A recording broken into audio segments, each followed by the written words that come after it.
Et oui, bonjour à toutes Et bonjour à tous. Je suis Jaja. Et je suis Colin. Et vous écoutez Rien à voir. Ce soir, nous sommes 4 autour de la table et je pense que... Oui. Non. Si. Ah si, je pense que je parle pour tout le monde si je dis que nous sommes très heureux de vous retrouver. Rien à voir, qu'est-ce que c'est ? C'est un podcast indépendant à écouter, évidemment, puisque pour le coup, il n'y a pas grand-chose à voir. Et au programme des chroniques de la musique, beaucoup de grands guignolades et deux invités de Marc, notre producteur. On remercie Marc pour nos invités, et notamment notre premier invité. C'est une péninsule, et je ne parle pas de son nez, mais bien de la Bretagne. C'est Aurel. Bonsoir à tous. Oui. Très heureux d'être ici. Et en sa compagnie, notre second invité, sa tête par le français, son cœur par l'espagnol, son cul par la main, car ma tête est malade, c'est Victor. Ah oui. Bonsoir. Merci de nous avoir réinvités sur le plateau. Ah oui. Et on va commencer tout de suite. Alors, vous en avez peut-être l'habitude si vous avez écouté le premier épisode de Rien à voir. On commence par une chronique actualité. Tout à fait, mayonnaise, ketchup, andalouse, je ne sais pas si on avait d'autres. Algérienne, évidemment. Moutarde. Et encore Classique. moutarde. En tout cas, la société. C'est bien les petits jeux qui vont être proposés par notre cher Jaja et qui vont nous aider à en savoir plus sur l'actualité de notre société. Sur l'actualité du moment, effectivement. Et je commence par une actualité. Vous allez devoir trouver un élément de cette actualité. Vous avez dû entendre parler des cas de mutilation de chevaux qu'il y a un peu partout en France en ce moment. C'est des faits divers assez sordides. Voilà. Ça a commencé durant l'été. Une personnalité a été accusée d'en être l'auteur sur les réseaux sociaux. Qui, selon vous, sur qui la toile s'est déchaînée face à ces mutilations de chevaux? Alors, Brigitte Bardot. Absolument pas, et non, elle protège les animaux. je crois que c'est tout l'inverse, Brigitte Bardot, pour le coup. Et des mutilations d'animaux ? Oui, il y a des mutilations de chevaux un peu depuis cet été. C'est un peu dans toute la France, je crois. C'est pas mal sordide. Ouais, c'est assez sordide. Non, c'est vrai. D'accord. Je me demande ça, pour le coup, c'est pas drôle. Est-ce que c'est pas le parrain de la mafia qui s'amuse à couper la tête des chevaux, vous savez, pour les mettre dans le lit des gens. Qui fait des offres qu'on peut pas refuser. Ouais, exactement. Et non, c'est pas lui. C'est bien une personnalité qui est réelle et qui est connue. Est-ce qu'il est français ? Il est français. Alors il a des. Non, il est français. Il doit avoir des origines, mais je les connais pas. Le piège du il. Il a dit il. Il a dit il. Il est très fort. Il m'a bien eu. Ok, donc question. nous avons affaire à un homme français. Est-ce que cette personne, comment dire, est-ce que c'est, il y a une certaine évidence, est-ce qu'on le suspecte de... Pas du tout. Ah oui. Ah, ça sort de nulle part. Mais alors, ça sort, j'allais dire d'où ça vient, mais du coup de nulle part. Alors, exactement. Lui-même, il n'était pas au courant. En fait, il l'a appris sur un plateau. On l'a mis au courant sur un plateau. Et en gros, pour préciser un petit peu, en fait, il y a eu des faux comptes qu'ils ont usurpés, par exemple Le Parisien, le compte de Jean-Marc Morandini, etc., qui ont fait des faux posts sur les réseaux sociaux avec cette personnalité a été mise en examen pour sévices graves sur animaux, placée en détention provisoire, machin, tout ça. C'est complètement faux. C'est une fake news en fait. C'est une fake news la plus totale. Et toi, ça, tu as l'œil pour les fake news. Ça, j'ai l'œil. Ça, tu les épluches et tu les manges. Ouais, très des clairement. bananes. Et j'ai la dent dure, il faut bien le dire. Alors, une idée sur cette personnalité. C'est quelqu'un associé au... Jean Lassalle. Au monde du sport. Non, pas au monde du sport. Il a dit Jean Lassalle. Beaucoup plus bankable que Jean Lassalle. Au monde des médias. Au monde des médias. D'accord. Des merdias, si j'ose dire. Oh là là, mais toi tu dénonces, ouais. journalope, Ça. Alors, je dis complètement une connerie, il est né à Alexandrie. Il est né en Égypte. Nagui, absolument. Oh, bravo. Nagui. Wow. Tu savais qu'il était né en Je savais qu'il était égyptien, mais D'accord. Ok, il est né où, Jean-Luc Reichmann? De la crèche. Il est né dans une crèche. Bon, donc Nagui a été accusé. C'est une de ses animatrices dans, je crois, la bande originale sur France Inter qui lui a appris tout simplement. Et il a dit qu'est-ce qu'il a à dire, tiens? Je suis super trop vieux et soulagé que ce ne soit pas moi. J'aurais dit exactement ça si j'étais accusé. Enfin voilà, donc Nagui qui ne tue pas de chevaux. Jusqu'à preuve du contraire. Deuxième actualité, il va falloir trouver le titre. Des chercheurs ont constaté le premier signe visible d'une consanguinité excessive chez les pumas des parcs nationaux américains. Donc les pumas qui sont dans ces parcs américains sont consanguins, et ce signe de consanguinité, c'est qu'ils ont le bout de la queue coudé. Elle forme une sorte de petit angle droit. Comme moi. Tu veux en parler en Bretagne, mais oui. Tu veux parler du vide existentiel qu'il y a dans ton cœur, Aurélien? Oh, ça va. Oh, ça va. Je vous demande donc là vous avez toutes les infos. Il y a des pumas consanguins, ils ont la queue en angle droit. Je vous demande le titre de l'article. Enfin, je vous demande plutôt d'imaginer un titre, je vous dirai le vrai à la fin. Ouais. Des pumas plutôt droits. Non, du coup peut-être que... À droit avec leur queue, c'est pas ça. Ils baisent entre frères et sœurs, ils se retrouvent avec le zizi tout cassé. Ah, pas mal. Ça tourne mal. Pas mal, effectivement. Ça, j'aurais cliqué, moi. C'est cette curiosité morbide là, tu sais. Complètement. Oh, c'est pas évident. Au dépoté comme ça. Eh ben. Des pumas prennent le premier tournant. Oh. Prennent un tournant. Un tournant consanguin. Virage prononcé pour les pumas. Des pumas au mât pas droit. Oh, pas mal. Oh, ça serait joli. Alors, ce qui est rigolo, c'est que ces idées de titre, moi je les trouve plus drôles que le titre original. C'est juste que moi, il me fait vraiment penser à une punchline. Pour moi, c'est Caris qui est derrière l'article. Les pumas sont tellement consanguins qu'ils ont une queue en forme de L. Voilà. Ah ouais. C'est la violence, c'est Futura Science. Très terre-terre. C'est Futura Planète même qui Je suis d'accord, on a envie de le rapper, on a envie de le chanter. On a envie de rapper les queues en forme de L, hein. C'est très clairement. On était dans l'imaginatif et il nous a ramené dans le terre-terre. Dans du très concret. Hein.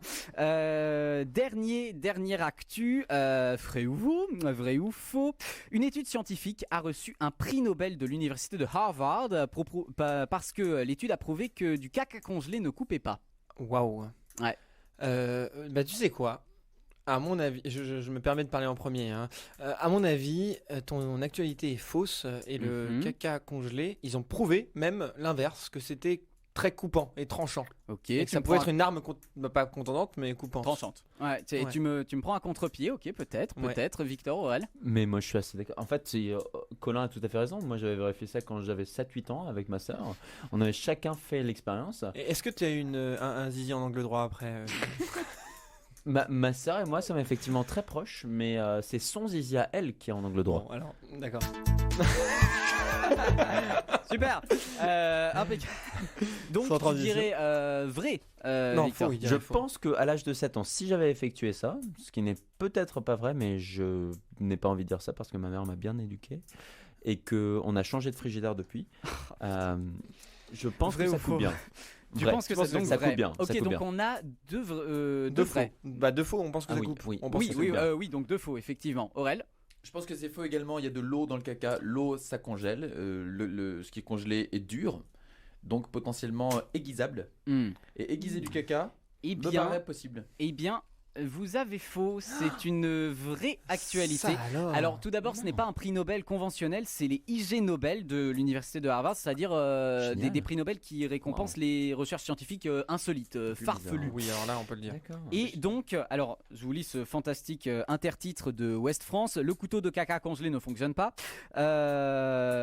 Alors, le couteau donc des chercheurs américains ont voulu avoir le cœur net sur cette question. Est-ce que c'est possible de faire un couteau en caca? Comment dormir? Un professeur d'anthropologie dans l'Ohio a utilisé de véritables excréments humains congelés à moins 50 degrés Celsius et les a limés jusqu'à ce qu'ils soient tranchants.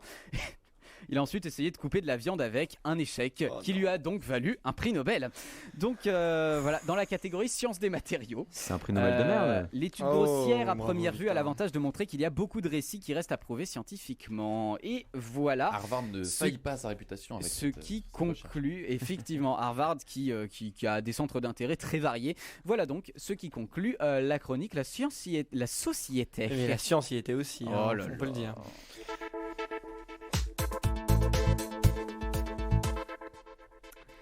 La suite, Colin, la suite. Ça va être un jeu, hein, ça va être un jeu que l'on connaît bien autour de la table, mais qu'on va faire découvrir à nos auditeurs.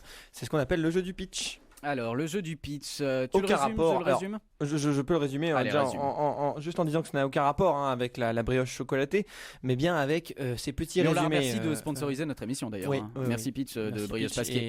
Et merci à Marc d'avoir amené Pitch à nous soutenir. C'est bien vrai, merci Marc. Donc un pitch, c'est un résumé court d'un petit film. Et là, l'idée, c'est de vous raconter un pitch très mauvais et que vous puissiez deviner de quel film il s'agit. Alors, exemple à l'appui, Colin, est-ce que tu veux ouvrir le bal ? Alors, je vais en commencer par un vraiment très facile, plutôt à titre d'exemple, d'accord ? Il s'agit d'une personne, c'est un mec en fait, alors, il est vraiment énorme, physiquement, il est vraiment très gros, quoi. Il est d'ailleurs vachement galère, il est vachement encombrant, c'est un peu un éléphant dans un magasin de porcelaine, comme on dit, vous voyez. Mais dans tout ça, il a un pouvoir. Et son pouvoir implique par exemple que lorsqu'il arrive à vraiment se relaxer et devenir très très très zen et tranquille, il devient tout frêle et finalement tout normal. Et d'ailleurs, il reprend sa couleur. Oui. Bien joué. J'étais sur Shrek personnellement, mais 10% de mes capacités. Bravo. Et donc voilà. Donc le point va évidemment à Aurélien pour ce. Je suis pas venu pour se perdre. Je suis pas venu pour rigoler non plus. T'es pas venu pour souffrir non plus. C'est où un vieux même. Oui, c'est vrai. Écoute, je te laisse enchaîner. Alors, un qui va peut-être être un peu plus compliqué. C'est l'histoire d'un mec. Vous allez voir, c'est souvent les histoires d'un mec. C'est l'histoire d'un mec. Alors l'histoire est assez large, mais en gros il attend le train. Là au moment T, il attend le train. Il attend le train et c'est et tu vois, il est dans une gare. Elle est propre, mais elle est craignos. Tu vois, c'est vraiment la gare, elle est propre, mais en termes de fréquentation, c'est Gare du Nord. C'est glauque. Il n'y a pas beaucoup de monde, mais les gens, ils sont super bizarres. Il se fait accoster par un vieux qui est c'est Harry Potter. Bizarre. Ah, yes, j'y pensais aussi.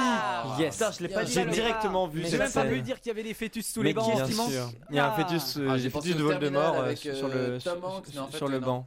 Ah, bien joué. Bien joué. Alors voilà, je suis très content. Donc c'est bien sûr le dernier épisode de l'opus Harry Potter. Les reliques de la mort, partie 2.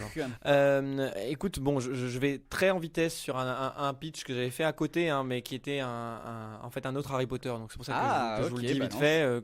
Rapidement, j'avais dit, c'est un mec posé tranquille dans Londres comme ça, qui se balade, il plisse les yeux, il voit un truc dans le ciel, il se demande est-ce que c'est un oiseau, est-ce que c'est un avion, est-ce que c'est Superman. En fait non, c'est une voiture volante. Pas genre voilà, mais une vieille voiture conduite par deux enfants. La chambre des secrets. Et donc c'était Harry Potter et la chambre des secrets. Je reviens sur le pitch principal que j'ai prévu pour l'émission. Alors, c'est l'histoire d'une femme, d'une meuf qui c'est une meuf qui parle pas beaucoup, mais qui a beaucoup de rêves. Dans le cadre de ses rêves et de son travail, elle fait une rencontre qui est un mec très connu dans le milieu, une vraie star, qui est pas du tout, qui parle pas beaucoup non plus, donc pas du bout bavard. La Land. Non. Et les deux sont comme ça, et puis bien sûr ils vont petit à petit tomber amoureux dans tout ça, et finalement aussi dans l'amour et dans le silence. Finalement, c'est un peu poétique. Wally. Mais non. Mais la technologie arrive bien sûr, et elle va commencer à faire sombrer la célébrité de ce mec, de cette star qui va. The Artist, bien sûr, bravo. Ah là, ok. Bravo. Bien joué. Il parle pas beaucoup. Sympa. Peut-être trop descriptive encore, mais j'aime bien. Moi, j'aime bien partir de détails un peu. C'est vrai. Et en parlant de détails, mon deuxième et dernier pitch de mon côté va être centré sur un détail d'un film. C'est l'histoire d'un père en fait. D'un père qui habite dans un bled des États-Unis, quoi. Tu sais, c'est vraiment un bled un peu déprimant. 3 jours d'ensoleillement par année, enfin voilà quoi. Et ce père, il est content parce que au début du film, il retrouve sa fille. Alors sa fille, il la voyait, mais en fait, ça faisait 10 ans qu'elle habitait chez sa mère, et là, elle vient vivre chez lui. Et donc lui il est trop content quoi. Alors c'est un peu bizarre quoi au début parce qu'ils savent plus vivre ensemble tout ça. Alors il sait pas trop comment agir. La guerre des mondes. Non, il sait pas trop comment agir, mais voilà, ils s'installent ensemble, tout ça, et il essaye d'être un bon père, quoi. Il lui offre une bagnole pour aller au lycée, ce genre de choses, voilà. Et après, c'est un film qui parle un peu de misère sociale parce que le gars, tu vois que il y a vraiment pas beaucoup de passe-temps, quoi. C'est un c'est un policier, il est chasseur, il chasse avec ses potes. Ses potes, c'est des Indiens dans une réserve, tu sais. Donc c'est vraiment la misère humaine. C'est presque un film de Ken Loach, quoi, tu vois. Et en gros, ça va commencer à vriller quand sa fille, en fait, va fréquenter les mauvaises personnes. Elle fréquente les mauvaises personnes au lycée. Au départ, elle se fait des potes et voilà, et c'est des potes normaux, quoi. Et puis il y a un peu les cool kids, tu vois, qui se ramènent, et elle est un peu attirée par l'un d'entre eux. Bien joué. Oh là là, il est trop fort. Il est trop fort. Coquin. Je l'avais pas du tout vu venir. Ça, ouais, alors. Ouais. Et j'étais plongé. Je voulais savoir la suite de l'histoire. Tu vois, j'étais absorbé, quoi. Bravo. Ça me donne envie de le voir. Je l'ai vu il y a pas si longtemps et bon moment. Bon moment, parfois au détriment du film, mais bon moment. C'est un aveu. Salut, parler de maintenant que j'ai eu le pitch, en 2020, est-ce que je peux en essayer un? En 2020. Ah, écoute, si tu veux en décrire un, je n'ai pas préparé de pitch, mais il y en a un qui me vient, qui avec me grande travaille. joie. Et en fait, moi, c'est l'histoire plutôt d'une jeune demoiselle en fait qui recherche un mec mortel. Yes, Pardon, vas-y. Qui s'éloigne en fait progressivement de sa famille. En fait, elle décide un peu de s'émanciper et en fait, elle quitte son domicile avec ses 2 animaux de compagnie et elle se retrouve en fait avec un chouette groupe de copains en fait, surtout des mecs en fait. Et elle intègre en fait un espace de club en fait d'entraînement, hein, où vraiment ils s'entraînent tous les uns les autres. Et au final, au fur et à mesure en fait, elle essaye de prouver en fait au chef de ce centre d'entraînement. C'est Mulan. Ouais. Bien joué. Bien joué. Elle est bien joué, c'est joli. Bon bah bravo, bravo à tous. Vous avez été très très très bon. On va enchaîner avec une prochaine chronique. Concluant. La prochaine chronique. Alors, la prochaine chronique s'appelle Marc et Robert. On a justement préparé un petit jingle pour cette chronique-là que voilà, on va vous faire. Alors, on rappelle Marc qui est le sponsor de cette émission et qui va venir d'ailleurs en studio accompagné de son compagnon. Ah bah je les vois arriver, voilà, c'est Marc. Voilà, c'est Marc et Robert. Voilà, salut Marc, bonjour Colin. Salut. Et salut Robert. Salut Colin. Non, t'as choisi de changer de voix. Oui, non, c'est moi Marc, merde, c'est vrai. Oui, c'est l'inverse. Dur. On va. Vous voyez que c'est voilà, on n'est pas encore tout à fait dessus, mais on y travaille. Non, mais ils ont des graves troubles de la personnalité aussi. Jingle.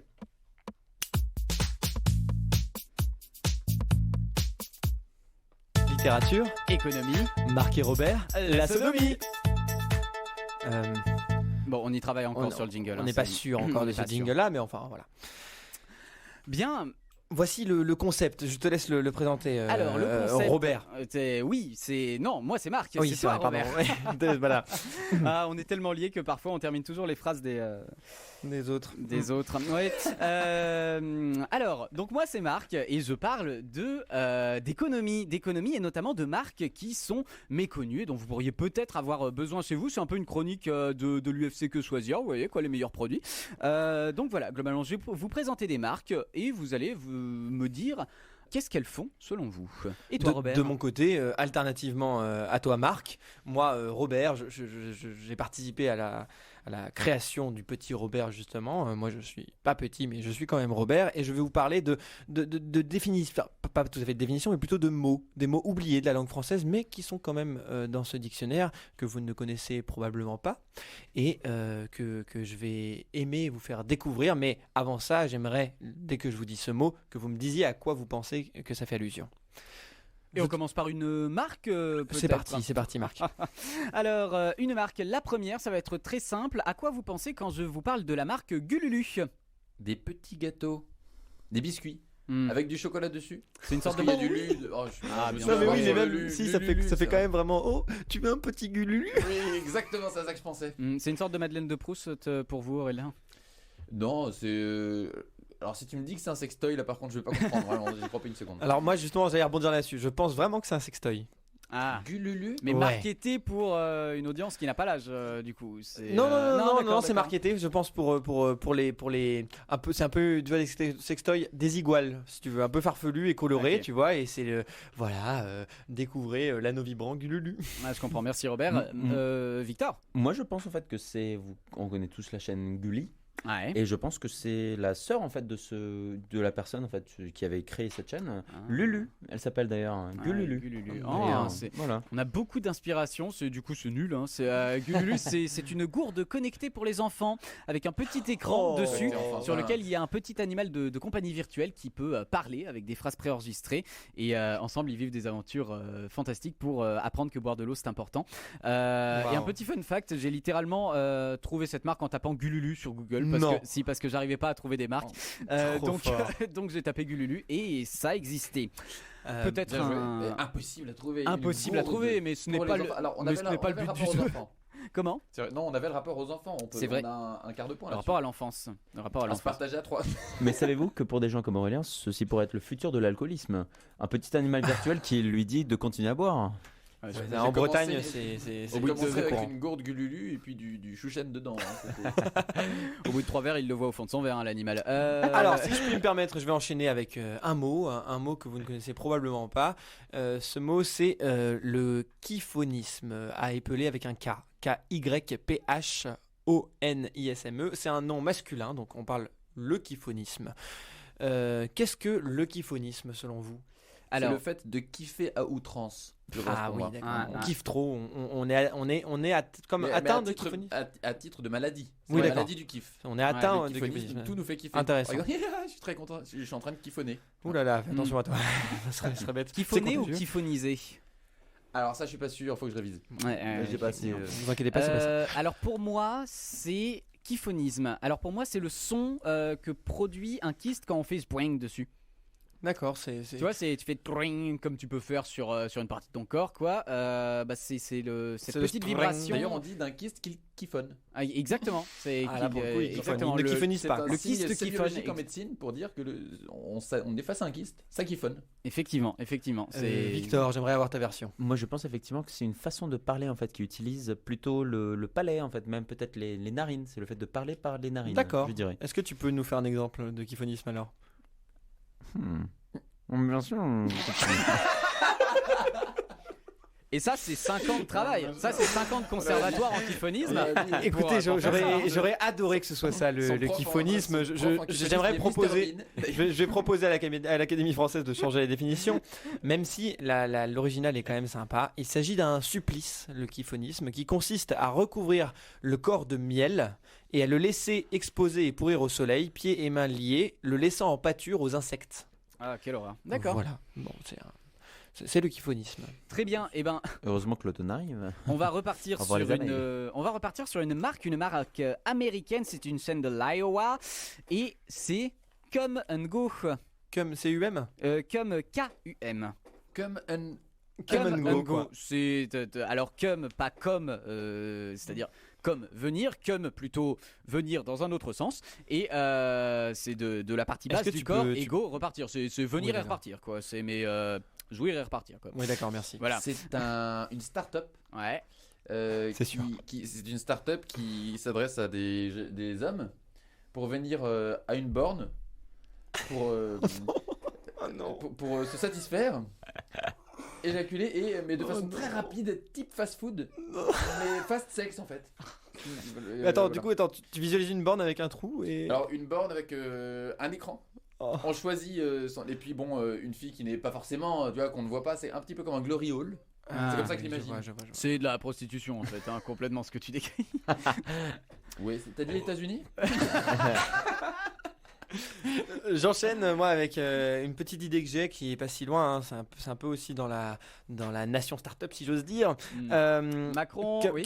Come and Go, ça pourrait être le Deliveroo du sexe, avec en fait une application qui vous permet de vous faire livrer directement je vais dire des films, plutôt des films porno ou des choses comme ça. Parce que bon, je vois moins autre chose. J'aime bien parce que c'est la Startup Nation, mais tu loues encore des DVD porno, quoi. Ouais, j'aime beaucoup. C'est vrai. Enfin, je saurais pas. Moi, je consomme pas. Victor. Moi, je pense effectivement que ce serait plutôt un service de taxi en fait qui t'amène et qui te ramène des prostituées en fait vers chez toi et qui te les. D'accord, c'est mon idée avec des vraies putes. C'est ça. Ok, super. J'ai pas osé la dire, donc c'est bien que tu le fasses. Et ben c'est bon, je vous ai peut-être mis sur la mauvaise voie, mais ça n'a aucun lien avec le sexe.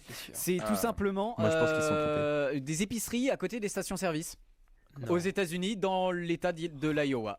Et alors, ça s'appelle Come and Go. Okay. Et je ne saurais pas vous dire pourquoi. Non, juste, vous pensez pas qu'au moment autour de la table où le mec a proposé le nom, tiens, on pourrait appeler notre épicerie Come and Go. Et vous pensez pas que tout autour, il n'y en a pas un autour de la table qui s'est dit putain, ça va faire, faut pas que ce soit ça, quoi. Ça va faire jouir. Ou voilà. Et là, le type a dit mais non. Et là, c'est avec un K. C'est vrai que c'est avec un K. Alors c'est vrai que c'est avec un K. Ah, j'ai eu peur. Tout le monde a dit on signe. Alors j'enchaîne avec un deuxième mot qui est l'anadiplose. L'anadiplose qui est un nom féminin. Une anadiplose. Alors est-ce que vous pouvez me dire qu'est-ce que c'est qu'une anadiplose ? C'est fou, je l'ai déjà entendu mais ouais. Aucun moyen de savoir ce que c'est. Anadiplose. Comment, avec un A là au début, il n'y a pas de... Non, c'est pas un X du coup, c'est pas un K cette fois-ci. Il va y avoir un H caché. A-N-A-D-I-P-L-O-S-E. D'habitude on dit pas Anna explose. Non. Ah, mais j'avais cherché dans ce registre-là aussi, mais non, ça marche pas. Alors, s'il vous plaît, donnez-moi un petit... voilà. Exemple, quelle belle anadiplose. Paye ton exemple. Je pense que c'est lorsque quelqu'un a les yeux, en fait, les paupières qui sont à des hauteurs différentes. D'accord. Et que la personne voit pas exactement. Alors, est-ce qu'au même titre que le kyphonisme, tu pourrais nous faire un exemple ? Alors, c'est pas très radiophonique, mais montre-nous du coup ces paupières de taille différentes. C'est 50 conservatoires. Hein. Alors, nos auditeurs, j'aimerais tellement que vous voyiez ça. C'est spectaculaire. Mon œil gauche est bloqué. Aurel, peut-être que tu as une idée. Moi, j'aurais plus pensé à une figure de style. Ah non, j'y pensais aussi. Anadiplose, ou alors là, pour la décrire, j'aurais du mal. Une figure de style qui décrirait une fille qui s'appelle Anna, par exemple. Ok, d'accord. Qui comparerait à une Anna. Ok. Répondez ton nom. J'aurais dit figure de style aussi. Pour moi, c'est quelque chose proche de l'hyperbole. C'est vraiment quelque chose, c'est en faire des caisses, quoi. D'accord, ce serait peut-être une superbole, quoi. C'est une superbole, c'est une turbobole. C'est une turbobole. Écoutez, je salue Marc et Aurel vos performances. Il s'agit bien d'une figure de style, même si il faut dire qu'en parlant de figure et de style, celle de Victor était pas mal. C'est vrai ça. Il s'agit d'une répétition qui consiste à placer 2 fois de suite le même mot à la fin de la phrase et qui finit et au début de celle qui commence pour donner plus de force à l'expression. J'ai un exemple. Et un exemple de Bossuet. Et les princes et les peuples gémissaient en vain, car le roi ne les entendait pas. J'ai un autre exemple de ma création, si vous voulez bien. Et tu l'as vu, celle-là, tu sais où je vais te la mettre. Voilà, par exemple. Vous voyez, c'est l'idée de... Là où j'habite. C'est Bossuet aussi, la deuxième. En fait, il faut reprendre la fin de la phrase pour le remettre au début de la phrase en question pour accentuer. Oh là là, vous voyez ? Magnifique. Voilà, c'est une belle année. C'est très journalistique ça pour le coup. Ça c'est vrai. De fait, il y a vraiment cette idée pour mettre l'emphase sur quelque chose d'important. Ouais.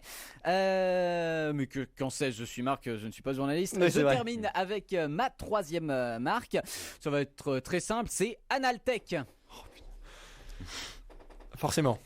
À vos jeux. Je suis sûr que ça a aucun rapport avec le cul. Peut-être. Je suis peut-être sûr. Pas. Hein. Redis-moi. T'es sûr? Redis-moi. Non, plus doucement. Analtech. Avec un L. Analtech. Analtech. Comme anal, A-N-A-L. Oui, bon, on a compris, les gars. C'est bon. A-N-A-L-T-E-C-H. C'est bon. Analtech. Voilà, tu nous Je forces suis persuadé que c'est une entreprise de God. Anneau. Mais uniquement Anneau. Oui. Voilà. Analtech. Tu peux le redire? Télécommandé par téléphone. Avec une application. Joli. Ça pourrait coller ça. Analtech. Bon, moi je vais prendre le contre-pied. Hein. Je vais dire que c'est une société d'ananas connectés. Voilà, tout simplement. Je développe pas plus parce que j'ai peur qu'on me vole mon idée au cas où ce soit pas ça. C'est vrai, parce que l'ananas c'est conducteur, faut le savoir. Oui. Et je partirais du coup sur un système qui regroupe, un logiciel qui regroupe tous les annales, mais des études, hein, les annales qu'on travaille, les révisions, pour pouvoir toutes spécialités confondues, pouvoir réviser sur des annales. Ça c'est pratique. Ça pour le coup, il y a un vrai intérêt. Une seconde, hein. C'est-à-dire que c'est... L'idée est belle. Analtech, eh bien, effectivement, ça n'avait aucun rapport avec le fessier. C'est encore une fois une entreprise américaine. C'est en fait un mot valise pour Analytical and Technology. Et c'est une entreprise qui se spécialise dans les plaques de chromatographie sur couche mince. Oh, mais un trou. Quoi? Eh oui, les plaques de chromatographie sur couche mince. Ils font 500 formats de plaques différents et ils les distribuent dans 40 pays sur 6 continents différents. Alors, on peut applaudir... vous n'allez pas me croire. On peut applaudir Analtech. Mais j'avais ça en tête. J'avais un peu... Alors, plutôt les couches moyennes ou couches dures. Hein. J'aurais jamais dit couches minces, clairement. Mais j'avais un peu ça en tête. Effectivement. Ça se voit que t'hésitais. Et donc juste les plaques de chromatographie, c'est pour séparer des substances dans un mélange pour mieux les analyser, voilà, tout simplement. Bravo. Bah ouais, parce que quand même on fait des recherches dans cette émission. Merci Marc. On va enchaîner avec un dernier mot. On va voir qu'il y a un mot que moi-même je connaissais avant, mais que j'affectionne tout particulièrement. Donc je voulais vous en faire part. Peut-être que vous le connaissez. J'espère que si vous le connaissez, vous ferez comme si vous ne le connaissez pas. Et il s'agit d'un nom masculin. C'est le solilès. Solilès. En fait, voilà. Solilès. Le solilès. Solilès. Ah, oui. Solilès. Je ne vais pas les plaire exprès, d'accord. Je vous le laisse un peu comme ça. Et surtout, qu'est-ce que c'est qu'un solilès? J'ai la réponse. Je vais pas y aller en premier du coup. Parfait. Ne le dire. J'espère qu'on va répondre solilesser des plumes. Oh, c'est joli, c'est joli. Allez. Solilès, pour moi, c'est le nom d'une épée légendaire, comme Excalibur et Durandal. Sympa, joli. Voilà. Joli. Victor? Moi, je pense que c'est une laisse qui fonctionne au soleil, à la lumière solaire, qui, lorsqu'il fait beau, peut permettre au chien de s'éloigner en fait de la laisse. Avis aux start-upers qui nous écoutent. Et Aurélien, je te laisse donner la réponse. Je peux. Alors, le solilès, c'est en 3 mots ou 4 d'ailleurs. Le so, S-O-T. L''Y, laisse. Il laisse, en fait, c'est une partie du poulet qui est à côté du cul du poulet. Du croupion, oui. Et qui est très tendre. Et donc, du coup, c'est un peu ragoûtant pour ceux qui ne le connaissent pas, mais finalement, le solilès, puisque c'est la meilleure partie du poulet. Exactement. Et j'encourage les mangeurs de poulet à aller chercher cette petite partie à côté du croupion qui est clairement la meilleure du poulet et que je me suis arraché avec mes frères et sœurs pendant toute mon enfance. Et j'encourage les mangeurs de poulettes à s'attaquer à cette... Non, et à propos de poulet, vous saviez que la gendarmerie nationale a une boutique en ligne. Vous pouvez y trouver des mugs garde républicaine et des clés USB GIGN. Merci beaucoup Marc, merci beaucoup Robert, salut. Salut les gars. Alors, ça s'est bien passé avec Marc et Robert les enfants? Ils sont sympas Marc et Robert. Ils sont sympas. Ils se connaissent plein de choses. J'ai un peu les boules d'avoir raté tout ça moi. Mais je suis content de te revoir Jaja et Aurèle. Eh ben oui, ravi de te voir Colin. Et on en arrive déjà à la fin de cette émission. Alors on va se quitter en musique, comme lors de la première émission, une production homemade, globalement. Donc quelque chose qui vient de nos têtes, qui vient de nos cœurs, de nos cœurs aussi, absolument. De nos bidons. Alors Colin, qu'est-ce que c'est aujourd'hui? Alors aujourd'hui, je vais vous proposer une production collective à nouveau, qu'on a fait ensemble. Et je salue Aurélien qui est présent autour de cette table, qui est, je dirais, à l'origine de cette création. Mais plus que Aurélien, qui est, comme je l'ai dit, à l'origine de la création, il y a quelqu'un qui est à l'origine de la création. C'est une femme à qui je lance un appel aujourd'hui. Il s'agit d'une femme qui est passée dans la rue ce soir-là, de déconfinement, vraiment juste à l'issue du déconfinement, et qui a tenu des propos, en tout cas, que je qualifierais peut-être de peu chrétiens, en tout cas, et des propos en tout cas très forts qu'elle a crié avec son ventre, tout son corps, et qu'on a pu entendre nous depuis la fenêtre, et que Aurélien a filmé parce que c'était quand même assez drôle. Et finalement, ces propos, on a choisi de les choper et d'en faire quelque chose. Je vais vous faire écouter du coup une proposition musicale à partir de ces petits mots lâchés par une inconnue. Et voilà, j'aimerais lui dédier cette chanson à cette inconnue. Et si elle nous entend aujourd'hui, ou si vous reconnaissez quelqu'un qui peut être cette personne, contactez-nous au plus vite. On serait ravis de la recevoir dans cette émission pour pouvoir parler avec elle. Et on va donc passer le message et il est déjà 4h moins 25, c'est l'heure pour nous de vous quitter, donc on passe le message et on s'en va. C'était le 2e épisode de l'émission Rien à voir et voilà, nous tenons toujours nos promesses puisque vous n'avez rien vu. Dans le prochain épisode, nous recevrons Brigitte Macron, elle devrait être dispo mardi en 8. C'était Colin et Jaja en bonne compagnie. À la prochaine.